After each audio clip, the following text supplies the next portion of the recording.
O mais complexo sistema de ruas e túneis já construído está prestes a ser aberto ao público.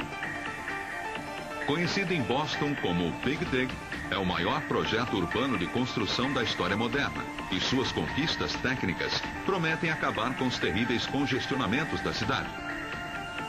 13 quilômetros de superavenidas, metade delas no subsolo, levando o tráfego ao redor ou abaixo da cidade. Para mover 200 mil carros no subsolo, as principais saídas, rampas e cruzamentos na cidade e 11 pistas de rodovias interestaduais deverão ser radicalmente alteradas. Eu só quero atualizá-lo. Nunca antes um conjunto tão complexo de rodovias subterrâneas foi construído abaixo da cidade. E a abertura ao público envolverá uma das mudanças mais radicais já experimentadas no tráfego urbano. Os novos túneis substituirão a antiga artéria central de Boston, a Interestadual 93, uma feia construção de 12 metros de altura feita de aço e concreto pintados de verde. Cada dia, 200 mil veículos se apertam nas pistas que foram originalmente projetadas para acomodar 75 mil. Até o ano 2010, os projetistas prevêem congestionamentos de 14 horas ao dia, a menos que algo drástico possa ser feito. Mas como os engenheiros poderiam consertar ou substituir uma via tão importante para a cidade sem fazer com que ela parasse de uma vez? Fechá-la por qualquer período de tempo seria impossível. Mas em 1975, o secretário de Transportes de Massachusetts, Fred Salvucci, considerou uma solução radical proposta por um empreiteiro. Sua visão era de que a artéria central elevada é como um sinal de neon piscando, dizendo que vias expressas são ruins, são feias e não funcionam. Nós precisamos consertar este problema na raiz, destruindo-as e construindo-as no subsolo. E então podemos ter uma boa cidade e uma boa via expressa. Minha primeira reação foi, isso é loucura. Vamos fechar a cidade por 10 anos enquanto a reconstruímos? Para onde vai todo esse tráfego e como podemos fazer isso? Salvucci estava obcecado com a ambiciosa ideia do empreiteiro. Enquanto ele andava embaixo da artéria, de repente veio a ele a ideia de como poderia fazer. Existia espaço suficiente para construir um túnel com 10 pistas de largura. E se a rodovia existisse, pudesse ser mantida. Enquanto o túnel fosse escavado abaixo dela, a cidade poderia funcionar com uma mínima interrupção no trânsito. De qualquer forma, não existia outra solução. A via estava começando a apresentar problemas e precisava ser reconstruída. E seria absurdo ampliar os erros de 50 anos para que pudesse estar funcionando por outros 50 anos, poluindo e obstruindo o crescimento econômico da cidade.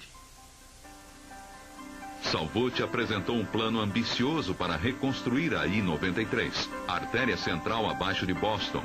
E em seguida, para reduzir o trânsito na direção do aeroporto, ele propôs um segundo plano. Um novo túnel sob o porto de Boston, expandindo a I-90, a rodovia expressa de Massachusetts, até o aeroporto. Mas primeiro, Salvucci precisava convencer um público cético de que este ambicioso projeto não prejudicaria os residentes locais. Ele testemunhou o despejo forçado de sua avó e o crescimento de vários bairros durante a construção da via expressa de Massachusetts. Na década de 50, ele ficou horrorizado com a forma com que a construção da artéria central despejou milhares de famílias. Não estamos tomando nenhuma casa, não estamos reclamando nenhum espaço. Para conseguir apoio ao novo projeto, ele prometeu que nenhuma casa seria destruída. Fred é uma pessoa única, um ítalo-americano, filho de um pedreiro, um imigrante que é engenheiro civil formado no MIT e que possui habilidades políticas e instintos incomuns. E acima de tudo, ele é obstinado. Quer dizer, este cara é o mais obstinado e enfocado ser humano que já conheci. Algumas vezes ele me deixa louco. Em 1987, depois de anos de luta, Salvucci conseguiu a verba para o projeto do túnel da artéria central. E uma vitória para a perseverança. A construção deveria durar 10 anos e custar 2,6 bilhões de dólares. A reconstrução das interestaduais de Boston abaixo da cidade daria início ao mais ambicioso projeto de rodovias da história. Mas seria mais desafiador e mais caro do que as pessoas imaginaram.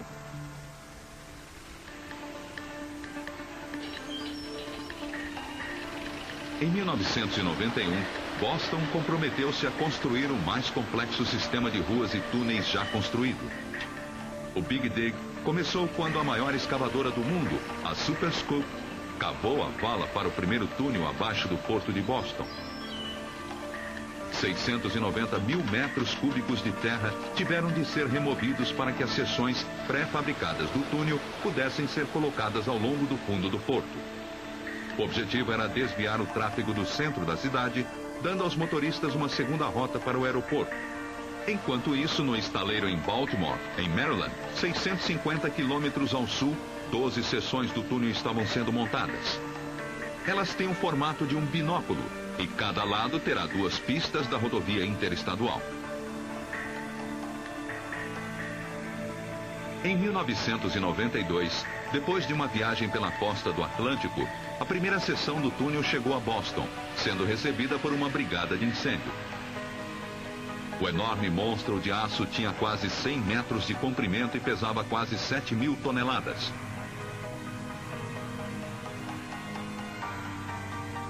Durante o ano seguinte, chegaram mais 11 partes do túnel.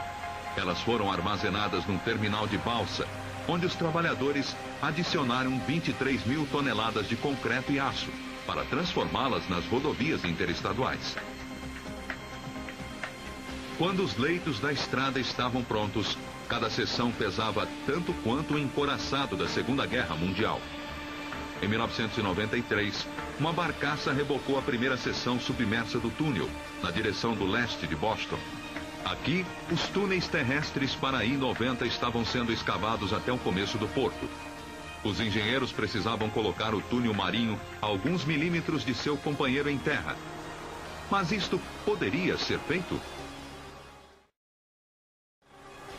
Nas águas escuras do porto, os mergulhadores mal conseguiam enxergar as enormes estruturas. Elas eram difíceis de se manobrar. Ninguém sabia se conseguiriam chegar à fração de centímetros para onde deveriam ir. Foram usados sistemas de posicionamento global e informações de satélite. Ligaram um laser do sul ao leste de Boston para ter a linha central exata nesta valeta em águas profundas. Era a mais profunda conexão de túnel já realizada, a 30 metros abaixo da superfície. Se as seções não fossem alinhadas corretamente, os mergulhadores não seriam capazes de uni-las para criar uma vedação contra a água. Depois que cada tubo de 30.000 toneladas era baixado, o mesmo processo deveria ser repetido até que o porto fosse atravessado. No verão de 1995, os trabalhadores podiam andar sem obstáculos através do túnel com 1 quilômetro de comprimento, passando por baixo do porto de Boston. Batizado em homenagem a Ted Williams, uma lenda do beisebol do Boston Red Sox, o novo túnel foi inaugurado em dezembro, dentro do orçamento e do prazo. Foi uma conquista que não se veria novamente.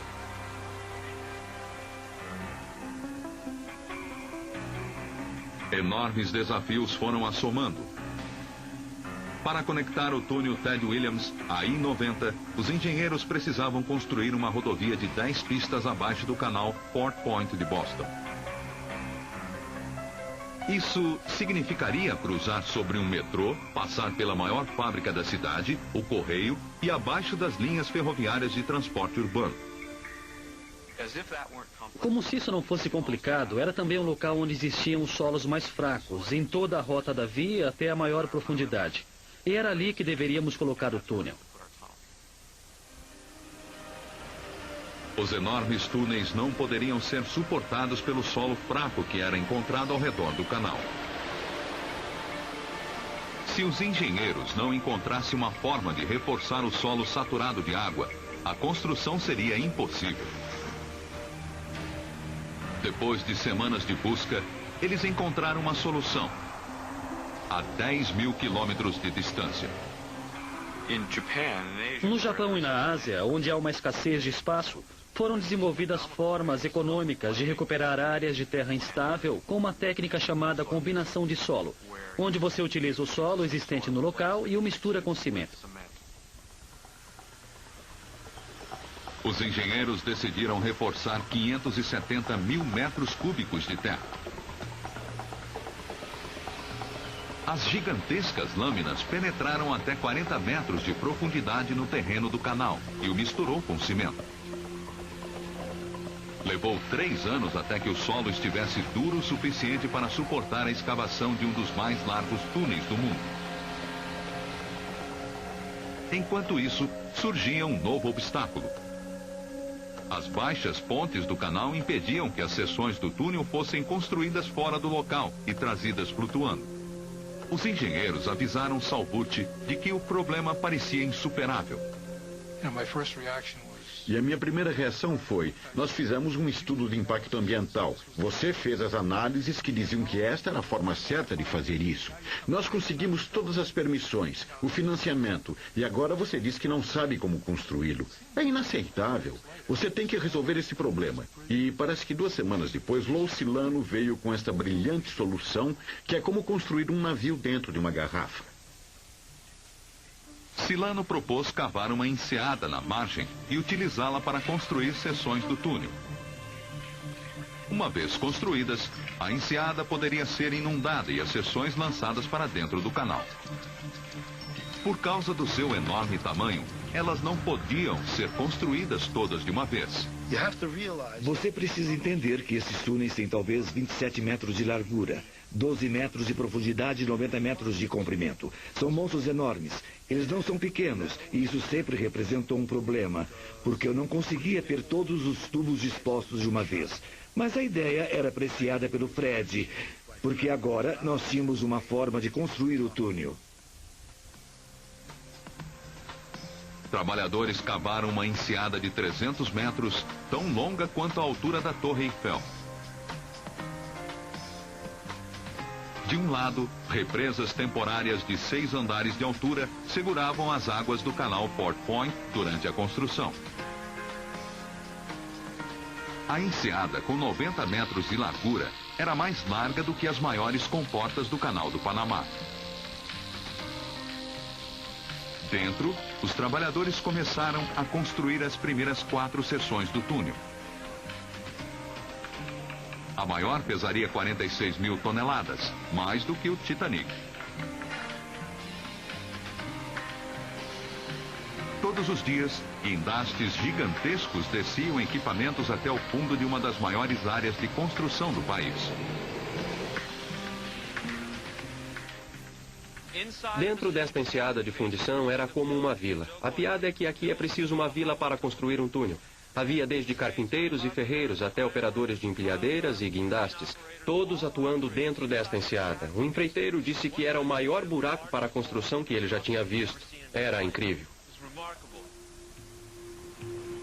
Toneladas de concreto eram colocadas dentro da enseada para formar as vias expressas. Cada quilograma era cuidadosamente pesado e registrado. Se as seções em forma de caixa fossem muito grossas ou muito finas, elas poderiam não flutuar corretamente quando lançadas no canal. Enquanto os túneis tomavam forma, os engenheiros se preocupavam com outro problema em potencial. Será que 90 mil toneladas de pavimentos, cruzando a apenas 2 metros acima da linha vermelha do metrô de Boston, poderia apresentar algum risco de segurança? Se um dos tubos de concreto se soltasse e caísse diretamente sobre a linha vermelha, quais seriam as consequências? O problema seria que o centro de Boston poderia ficar inundado. Para manter o oceano fora do sistema integrado de metrô, o projeto instalou portas vedadas na linha vermelha, que poderiam ser fechadas se a construção apresentasse problemas em seu túnel. Para proteger ainda mais o subsolo, eles começaram a escavar as paredes do canal para construir 110 colunas de concreto, cada uma com 2 metros de largura. Os pilares atravessariam a linha vermelha e formariam uma ponte submersa protetora para escorar a nova via expressa. Quando as seções do túnel estavam prestes a serem finalizadas, os engenheiros se prepararam para colocá-las no canal. O plano era selar as seções e lançá-las como navios. Mas por causa de seu estranho formato, será que as mesmas leis da física se aplicariam? Acha-se que os navios vão emborcar em mares bravios, mas um navio mal projetado também pode emborcar em águas calmas. Por isso existem vários detalhes para nos preocupar. O primeiro era saber se quando a enseada fosse inundada, elas flutuariam. O teste aconteceu em 1999, quando a enseada foi inundada pela primeira vez. As imagens aceleradas transformam o dia e a noite em apenas alguns segundos. Estas seções do túnel eram enormes e era incrível vê-las se elevando do fundo. É como um campo de futebol flutuando na superfície e tínhamos várias dúvidas. Se fizemos os cálculos corretos e se elas se ergueriam como planejado. Para alívio de todos, as seções com 8 metros de altura flutuaram a apenas alguns centímetros abaixo da superfície da água. Ao mantê-las submersas, foi necessário menos peso para afundá-las, quando chegassem ao seu destino. 2 seções foram ancoradas no canal e posicionadas mais tarde. Surpreendentemente, estas seções apresentaram a complicação adicional de serem afundadas com as construções de ventilação colocadas no topo. Mergulhadores ajudavam os engenheiros a guiá-las até a posição certa. Certo. Muito bem, Johnny. Vá até o suporte de alinhamento. Sabe como chegar lá? Tudo bem, vamos prosseguir.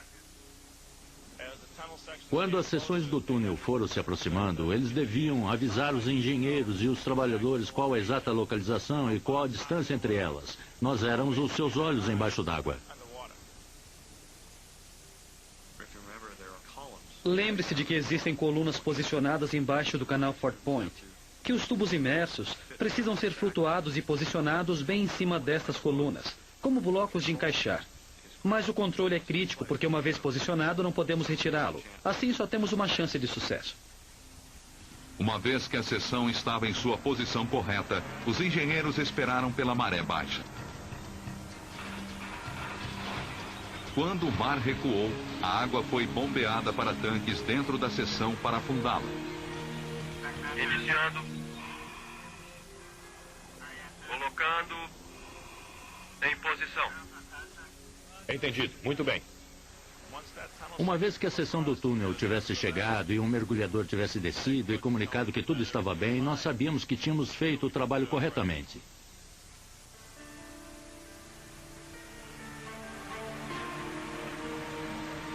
Com metade do túnel submerso completo, a enseada artificial foi drenada, para que as últimas 2 seções do túnel pudessem ser construídas.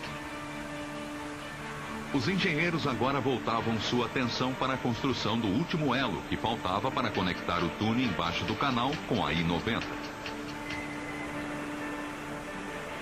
Para fazer isto, eles deveriam escavar abaixo das linhas de transporte urbano, que carregam mais de 100 mil pessoas por dia.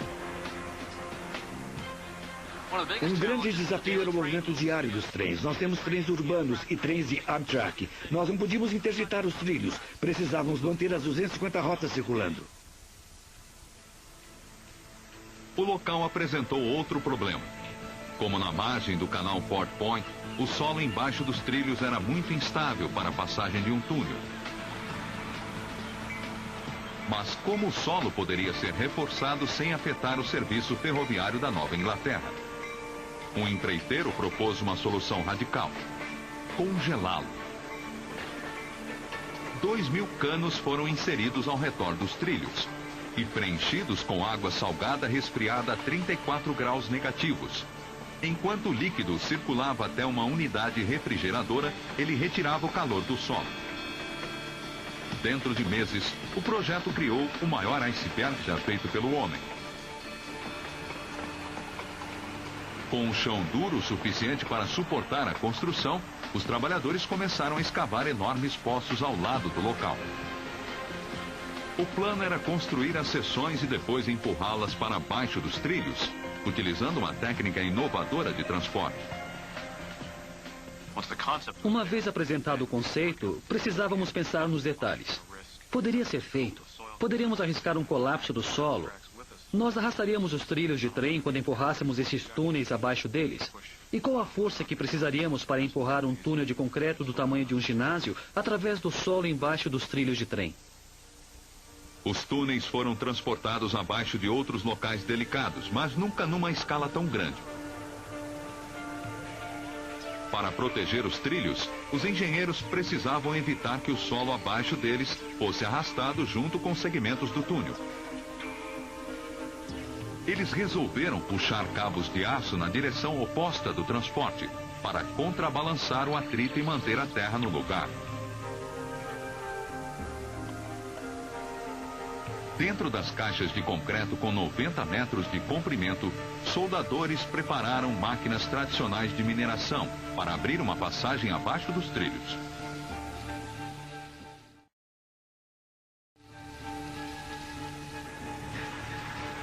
Surpreendentemente, era mais fácil para os dentes de aço escavarem a terra congelada do que atravessar o solo instável e pantanoso.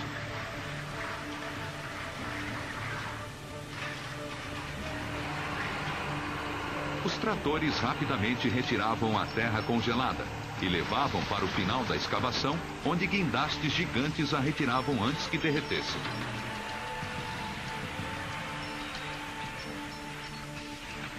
Uma vez que as máquinas terminaram de cavar um buraco, guindastes, com a capacidade de empurrar 700 quilos por centímetro quadrado, forçaram a caixa de 32 mil toneladas para a frente, numa velocidade de cerca de 1 metro por dia.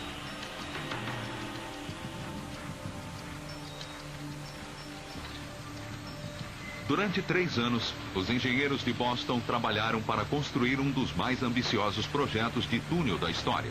E quando estavam chegando ao final, ocorreu um desastre.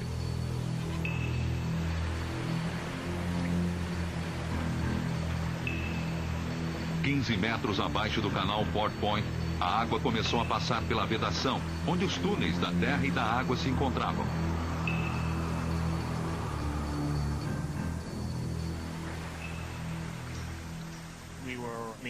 Estávamos vigiando o lugar 24 horas por dia, todo dia, e às 3h30 chegou a maré alta. Fui checar o lugar e notei que havia uma rachadura. 265 mil litros de água salgada por minuto invadiram o local da construção. As bombas estavam sobrecarregadas. Mergulhadores lutavam para identificar o problema. Quando eles já estavam mobilizados e trabalhando, a água estava começando a invadir o túnel e pouco antes das 5 horas ela começou a entrar no molde e na enseada e a enchê-los. Era assustador. Nós ficamos sentados lá vendo a água subir.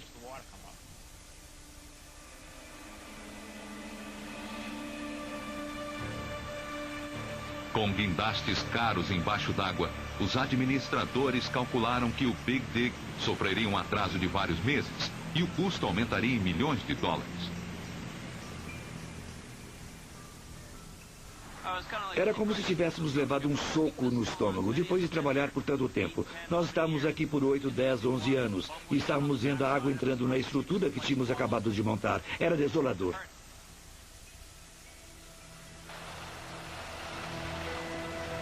Mas, finalmente, o vazamento foi localizado e vedado com concreto.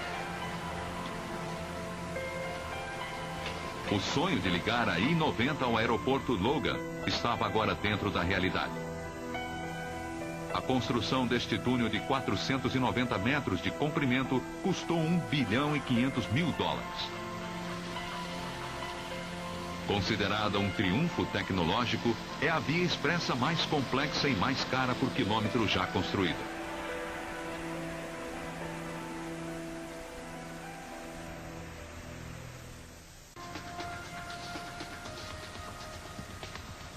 Enquanto isso, no centro de Boston, os engenheiros dos túneis sob a I-93 estavam enfrentando um conjunto totalmente diferente de problemas.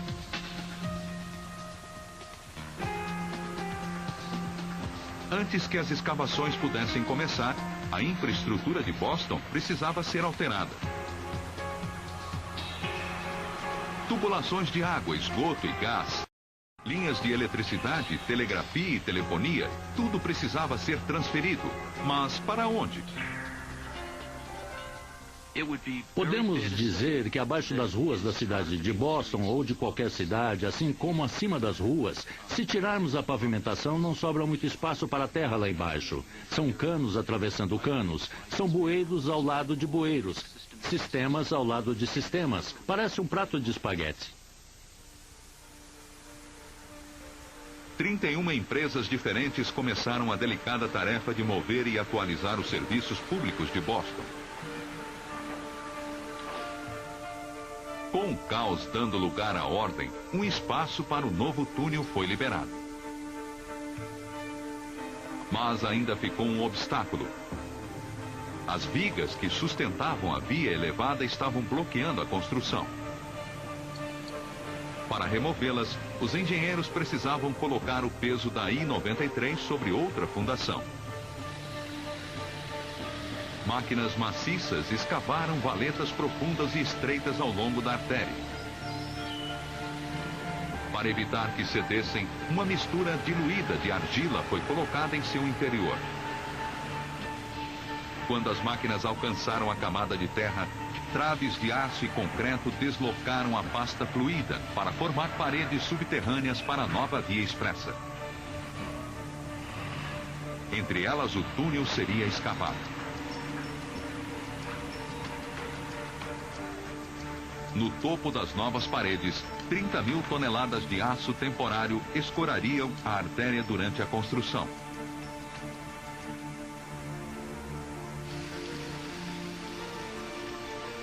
Com um novo sistema de suporte no lugar, os soldadores começaram a cortar as fundações da artéria no meio da noite. Assim que os maçaricos queimassem através das colunas que sustentaram sua carga por 50 anos, o peso da via elevada seria transferido para seus novos suportes. Mas os engenheiros calcularam certo. Eles cortaram o suporte e nada aconteceu. E isso era muito bom. O peso foi transferido da antiga coluna verde para as novas barras de aço ao seu redor, sem nenhum sinal de movimento, sem nenhum tipo de flexão. Todos suspiraram aliviados. As novas traves sustentaram a carga exatamente como previsto.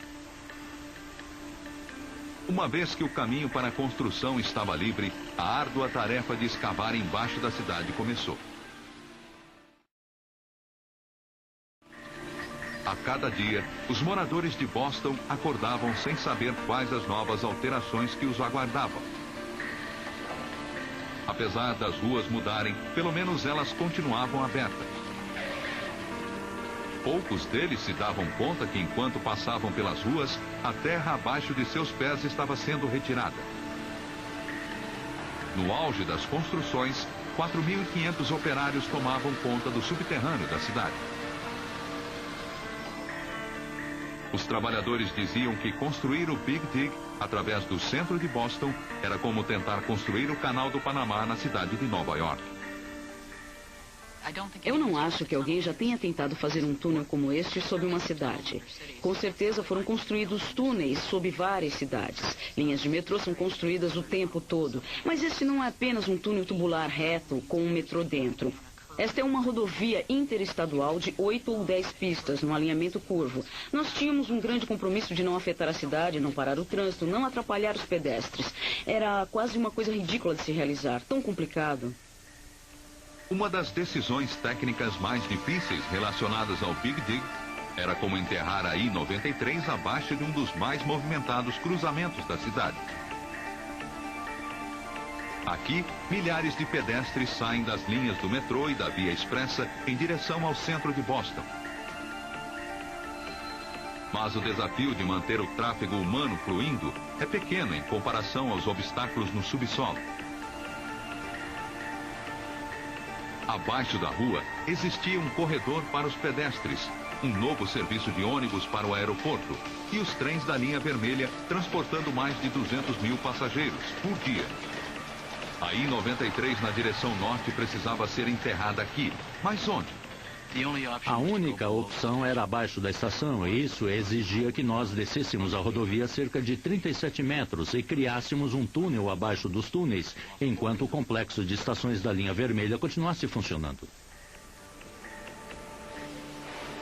Mas como os engenheiros poderiam sustentar os túneis existentes acima, enquanto escavavam uma super rodovia abaixo deles?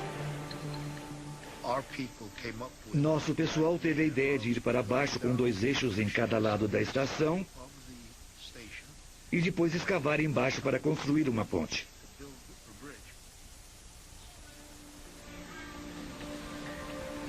Trabalhadores do túnel se apertavam em gaiolas e desciam as profundezas. 37 metros abaixo da linha vermelha, eles escavaram 2 túneis de acesso. Depois disso, eles reforçariam o solo para a construção, injetando cimento no meio da base. Com o solo reforçado, poços adicionais foram cavados para formar 2 paredes com 30 metros de comprimento. Com os apoios laterais no lugar, uma nova série de túneis foi escavada para formar um telhado, a menos de 1 metro abaixo dos trens em alta velocidade. Esta gigantesca ponte subterrânea protegeria a nova rodovia que passaria embaixo dela.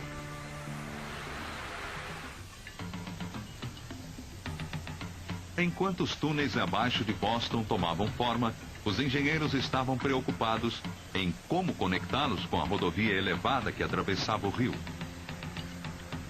Para ter 10 pistas de tráfego entrando e saindo dos novos túneis, eles teriam de substituir uma ponte de 2 andares com apenas 3 pistas de largura.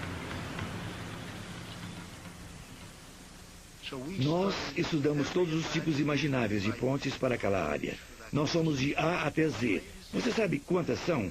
E os esquemas e descrições e tudo mais? Nós escolhemos Z como a melhor alternativa, mas estávamos tão enfocados nos aspectos técnicos que não tivemos o cuidado de nos afastar e dizer: esquema Z pode não ser o melhor nome para ele. O plano consistia de 2 pontes sustentadas por cabos para atravessar o rio. Mas surgiram oposições ao esquema apresentado, quando os críticos argumentaram que as pontes e suas rampas formariam outra grande parede se erguendo a 33 metros no ar. Poucos se davam conta de que, para encontrar a rodovia elevada do outro lado do rio, a ponte deveria ter a mesma altura. Para complicar a situação, a antiga ponte ainda precisava comportar o tráfego. Então, a nova ponte deveria ser construída ao seu redor. Para lidar com a complexidade do local, o arquiteto Christian Mann propôs um novo esquema. Uma ponte de cabo único que seria ao mesmo tempo inclinada e assimétrica. Para acomodar mais tráfego, 2 pistas extras seriam colocadas de um lado. Com o nome de Leonard Zacking, em homenagem ao ativista americano dos direitos civis, a nova ponte se transformaria no símbolo da renovação de Boston. Para comportar 10 pistas de tráfego entrando e saindo dos túneis da I-93, ela teria de ser a mais larga ponte assimétrica de cabo já construída. Para resistir à grande pressão, os cabos precisavam ser especialmente projetados. Seria necessário que os ventos chegassem a mais de 650 km por hora para romper um cabo, ou um terremoto de 7,9 na escala Richter, para derrubar a ponte ou os túneis abaixo dela.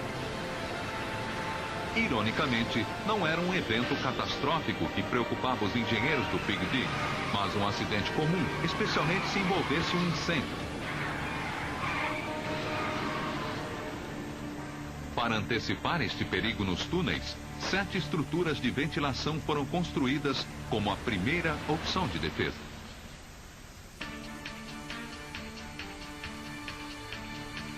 140 ventiladores, alguns com 6 metros de altura, levariam ar fresco para os túneis e tirariam o ar viciado para fora, reciclando o ar em poucos minutos. Mas será que este sistema de ventilação, o maior do mundo, poderia realmente suportar um incêndio? Os engenheiros precisavam ter certeza. Estávamos lidando com um túnel absolutamente enorme, que não possuía códigos específicos para consulta. Quer dizer, você precisa de códigos para dizer como construir prédios e quais são as especificações mínimas para as rodovias e para as pontes. Mas não existem especificações mínimas para túneis. Para projetar um sistema de ventilação eficiente, os engenheiros iniciaram mais de 90 incêndios para estudar como o fluxo de ar alimenta ou inibe as chamas.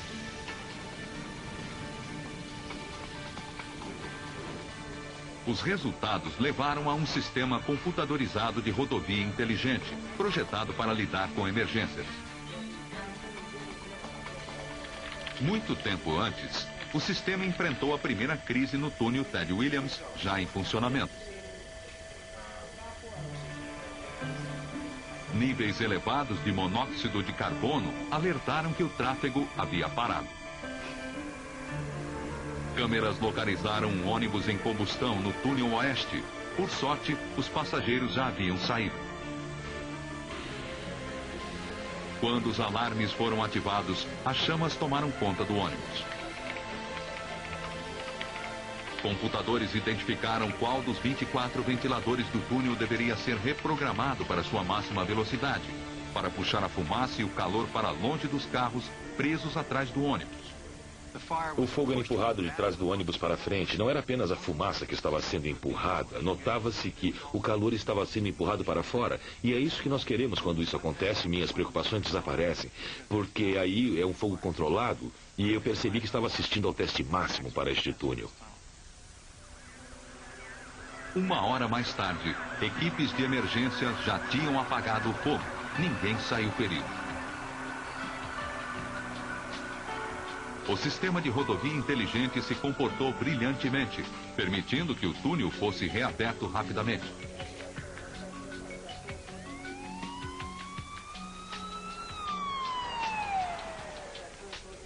Além de incêndios e acidentes, os operadores monitoram congestionamentos que podem causar o acúmulo de vapores fatais. 48 mil sensores monitoram constantemente a qualidade do ar e o fluxo do trânsito. Tecnologicamente, nenhum desses sensores são novos. Mas, coletivamente, o sistema fornece aos gerenciadores de tráfego ferramentas revolucionárias. Talvez a mais importante é a habilidade de reconhecer rapidamente qual o tipo de incidente que você tem no local. É um pneu furado ou um incêndio num veículo? Para um bombeiro, isto é extremamente importante. Todo operador precisa saber com o que está lidando.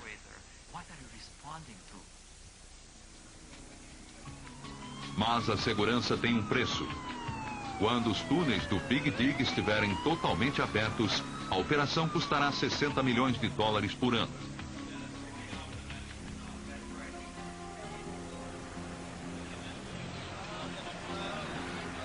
No dia 18 de janeiro de 2003, a imprensa e os fãs do Big Dig de Boston se reuniram para celebrar a primeira de uma série de inaugurações para os túneis da I-90 e da I-93.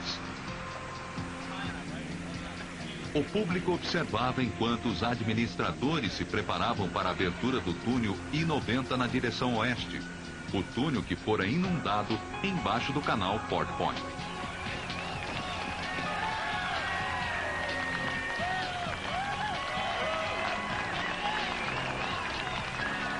Sua abertura revelou que a peça final da I-90 estava agora oficialmente em funcionamento, conectando Boston, em Massachusetts, a Seattle, em Washington, atravessando 5.570 quilômetros do país.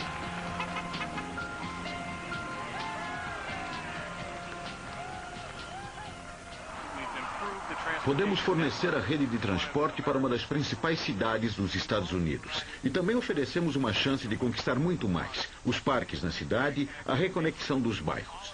Tudo isso está se transformando em qualidade de vida. E este projeto vai nos recompensar e participar de todas estas melhorias para a cidade por décadas. Mas a noite estava longe de terminar.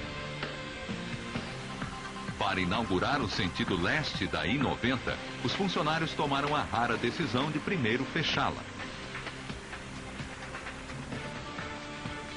Numa corrida contra o tempo, equipes se apressaram para mudar placas, colocar barreiras para guiar o trânsito e limpar a sujeira da última construção. Às 7 da manhã, a via expressa estava reaberta para o público. Bom dia, Boston. A vida acaba de ficar mais fácil. Os novos túneis da I-90 do Big Dig finalmente abriram e o tráfego parece bom. O verdadeiro teste veio durante o horário de pico do dia seguinte. Apesar das semanas de publicidade anunciando a inauguração do túnel, alguns motoristas pareciam ignorar os sinais, desviando no último segundo para entrar na pista correta. Alguns até se atreveram a dar ré. Apesar da viagem não ter sido tranquila para todos, os motoristas que seguiam para o aeroporto fizeram um caminho muito mais curto. Posso ter economizado 1 hora ou 45 minutos. Foi ótimo, viemos praticamente voando. Foi emocionante. Finalmente, no dia 29 de março de 2003, depois de 30 anos de planejamento e 12 anos de construção, o túnel da I-93 em direção norte também estava pronto para ser inaugurado.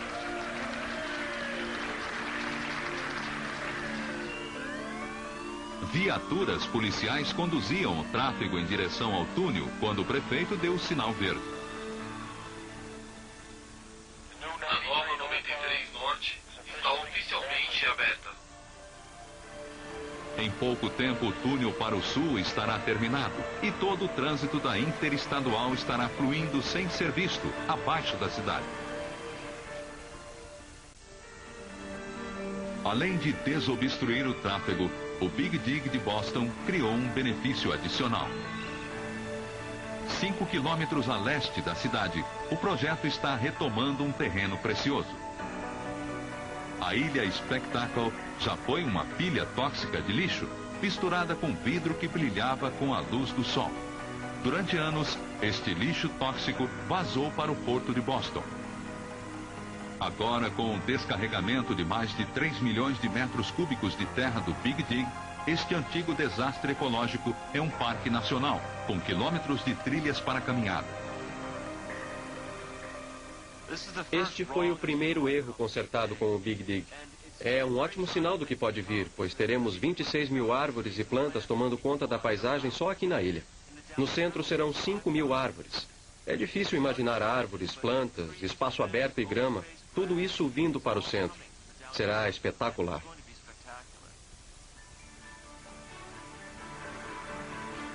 O verdadeiro teste para o Big Dig de Boston virá quando o projeto inteiro estiver terminado. A antiga via elevada não dividirá mais a cidade de sua região costeira. Esta feia cicatriz será substituída por 120 hectares de novos parques e praças. Os congestionamentos que tomavam conta das vias expressas de Boston durante anos existirão apenas na história. Mas o Big Dig será um modelo para outras cidades ou uma história a ser evitada? Bem, acho que as duas coisas. Quer dizer, é um modelo para outras cidades? É, no sentido que nós tentamos consertar os danos causados por um planejamento ruim de anos atrás. Mas deveria ter levado menos tempo e deveríamos ter gasto menos dinheiro. Quando a artéria elevada for destruída, o Big Dig terá custado aos pagadores de impostos quase 15 bilhões de dólares, 6 vezes mais do que a estimativa original. 70% do aumento é consequência da inflação e o custo para proteger os lares, o comércio e o meio ambiente de Boston. Ninguém em 10 ou 5 anos vai se lembrar dos custos. Eles vão olhar para tudo isso e dizer que belo trabalho. Na minha estimativa, eu venho trabalhando na área de engenharia por 52 anos. Acho que é talvez o maior projeto de engenharia civil já realizado. Ainda veremos no futuro qual o impacto que o Big Dig exercerá em Boston, mas com metade de seu tráfego já passando pelo subterrâneo, a cidade deu um grande passo. As cicatrizes dos erros da engenharia do passado foram transformadas numa visão futurística de excelência do planejamento urbano. Versão brasileira, Clone.